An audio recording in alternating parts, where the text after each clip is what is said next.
Before we get this video started, we just wanted to say that the Delta variant of COVID-19 is spreading very rapidly. So we as a YouTube channel want to encourage you all to get vaccinated as soon as possible. If for whatever reason you don't want to get vaccinated, that's perfectly okay. But we highly encourage you to keep up with proper hygiene measures, such as wearing a mask and washing your hands often, in order to protect yourself, your loved ones, and everyone around you.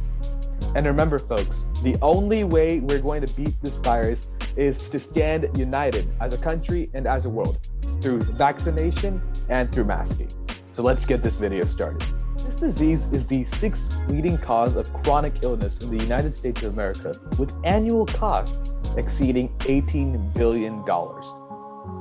On top of this, over 50 million Americans suffer from this condition every single year, according to the American College of Allergy, Asthma, and Immunology. If you guessed allergies, you are absolutely right. Hi, I'm Shaker.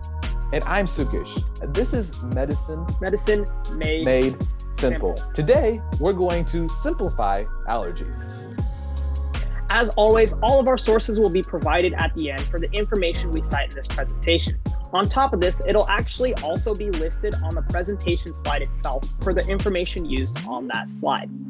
And also, all the timestamps will be in the description box below, or if you're on the YouTube app, you can click on each of the timestamps to go to a specific part of the video and either rewatch it or watch it for the first time.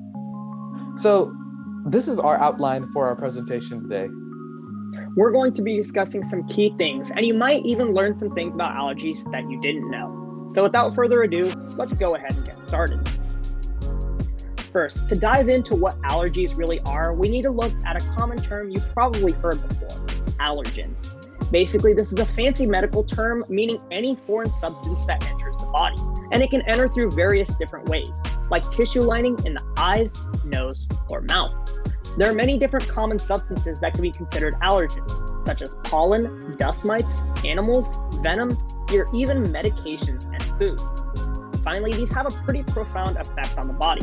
Allergens themselves aren't really harmful, but what is harmful is the way your body responds to them. The effects of an allergic reaction can range from small things like a runny nose to very severe things like anaphylaxis, which is a life-threatening reaction that involves difficulty with breathing.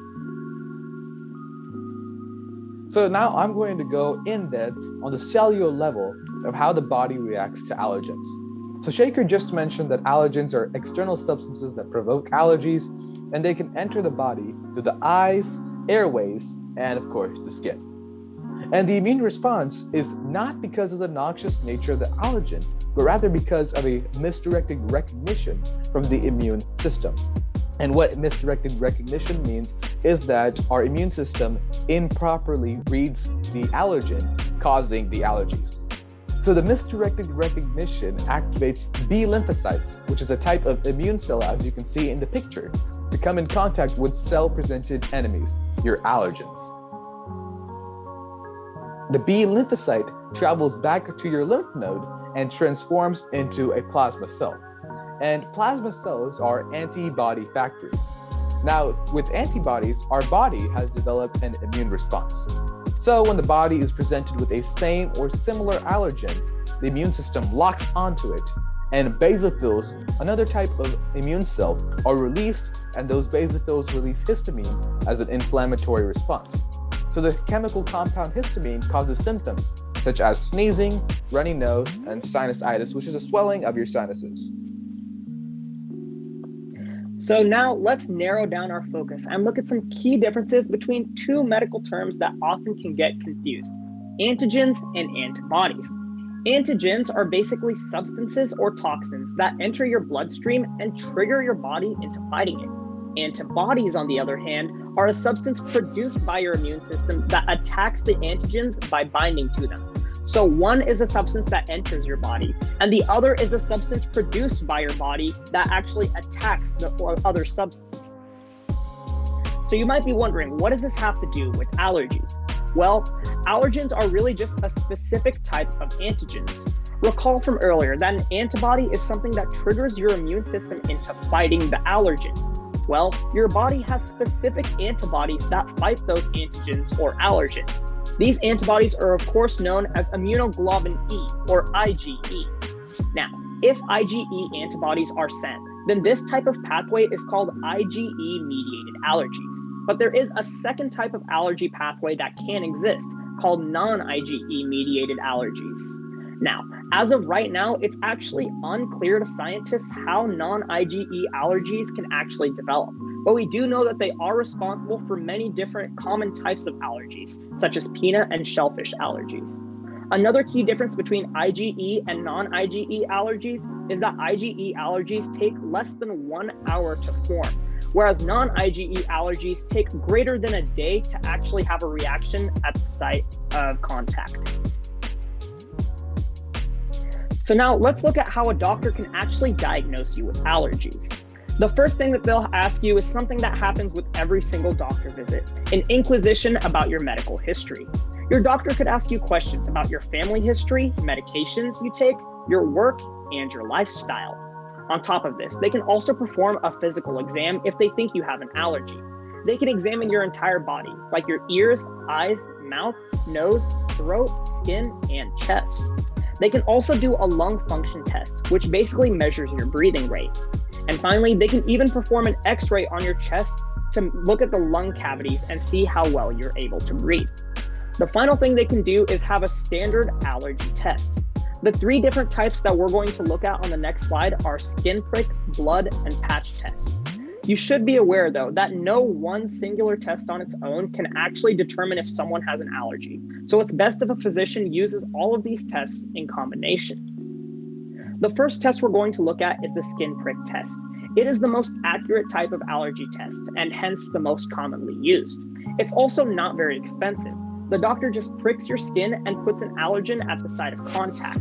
A negative test means that you're probably not allergic. The way you know if you're positive or negative is if at that site where you were pricked, if you develop a rash or some sort of wheal, which is basically a bump in your skin, then you're probably allergic to that substance. Another test they can use is the blood test. The doctor can take a blood sample from you and send it to the lab.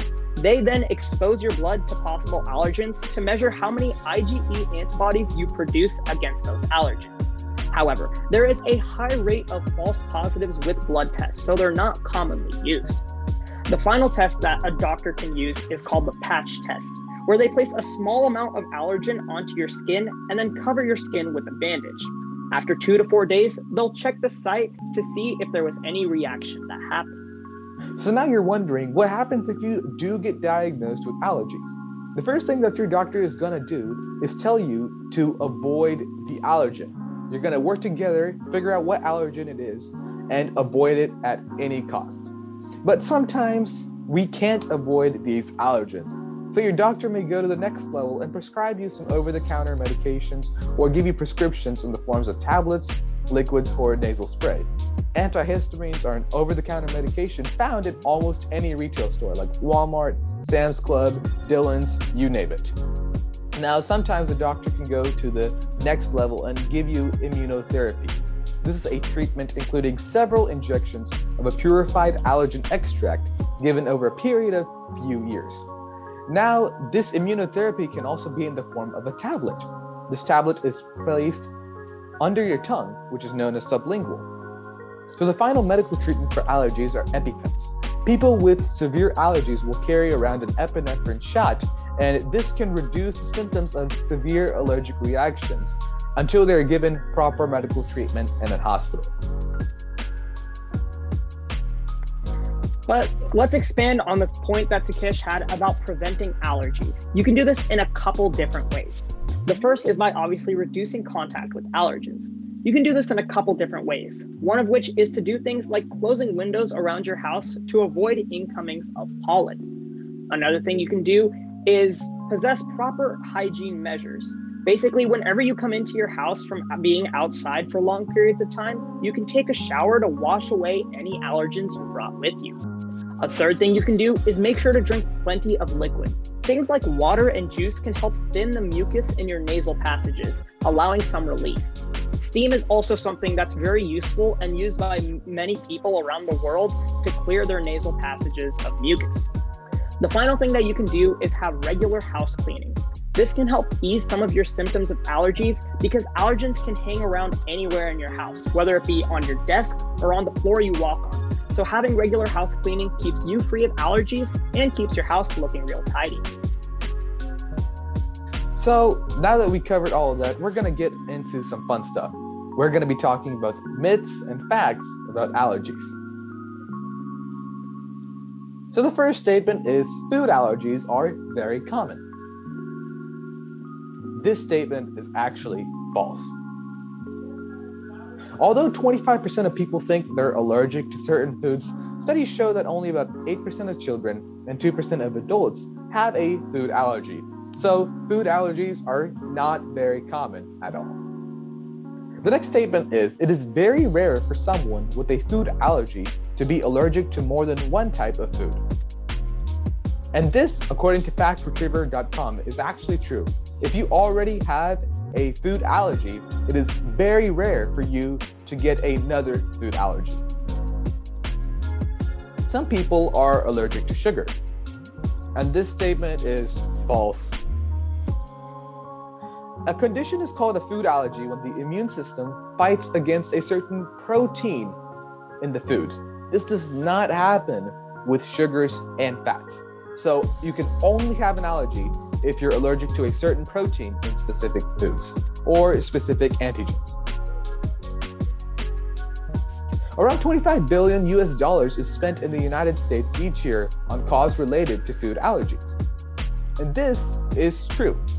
We spend about $25 billion as a country each year just on allergies. So the next statement is, milk allergies are very common in adults. And this statement once again is false. The milk allergy is much more common in children than in adults. Now, some adults still may have a milk allergy, but most children outgrow the milk allergy by the time that they are 6 years old. Now, some adults have trouble digesting the sugar in milk. This condition is known as lactose intolerance, and symptoms of this condition include bloating, cramping, nausea, gas, and diarrhea. In the United States, more than 50 million people have at least one type of allergy. And this statement is true. More than 50 million people in the United States have one type of allergy. That's just crazy to think about. Now, the next statement is allergies don't happen in the winter. Now, this is a very common household myth, and as much as our parents and our family and relatives says it, this is not true. The truth is, the outdoor allergens are less of a concern because we don't have pollens in winter, according to Dr. Douglas H. Jones at the Tanner Clinic in Layton, Utah. But we still have the indoor allergens, such as mold spores and dust mites. Now, there's another condition called cold urticaria, and this occurs in young adults when they are allergic to the cold. When the skin is exposed to colder temperatures, the affected area develops red, itchy hives, and in severe cases, it can even lead to anaphylaxis. The next statement is, people can be allergic to money. Now, you may have thought that that was false, but it is actually true. Humans can be allergic to the nickel sulfate in certain coins, NiSO4, and this causes an allergic reaction. So people with the money allergy are told to avoid jewelry, metal parts on clothing, hairpins, lighters, and even door handles. They're recommended to use gloves when handling money and are advised to avoid carrying loose change in their pockets. Now, the next statement is that hay fever is caused by hay. And this is false. Although the words hay and fever are in the term hay fever, hay and fever has nothing to do with hay fever. Hay fever, in fact, describes nasal congestion, runny nose, coughing, sneezing, shortness of air, and other symptoms caused by plants that produce pollen or spores. And this condition is very common in late spring, summer, or fall. And the final statement is that Knoxville, Tennessee is known as the allergy capital of the United States of America. And this statement is true. The Asthma and Allergy Foundation of America named Knoxville, Tennessee, the allergy capital of the world based on pollen count, allergy prevalence, medicines consumed, and number of allergies per patient. So I would advise you to not go to Knoxville, Tennessee if you're having severe allergies, whether it's for vacation or to see your family. I would personally avoid it. And that concludes our presentation for today. Here are the sources from all the images used in this presentation. And of course, as always, here is the sources for the information that we cited. It was also on each slide, so you could see which pieces of information were used to actually help develop that slide. Feel free to check out any of these resources to learn more about allergies. This is our contact information. Our Instagram page is at @S_S Medicine Made Simple. My personal Instagram is @Sugish Kamesh, and Shaker's Instagram is @Shaker Gugnani. So leave a comment down below with any future video ideas, any of the questions you have, or you can DM us with any future video ideas and any questions that you have, and we'll try our best to answer them. Once again, I'm Shaker. And I'm Sugish. And this is Medicine Made Simple. Remember, live happy and healthy.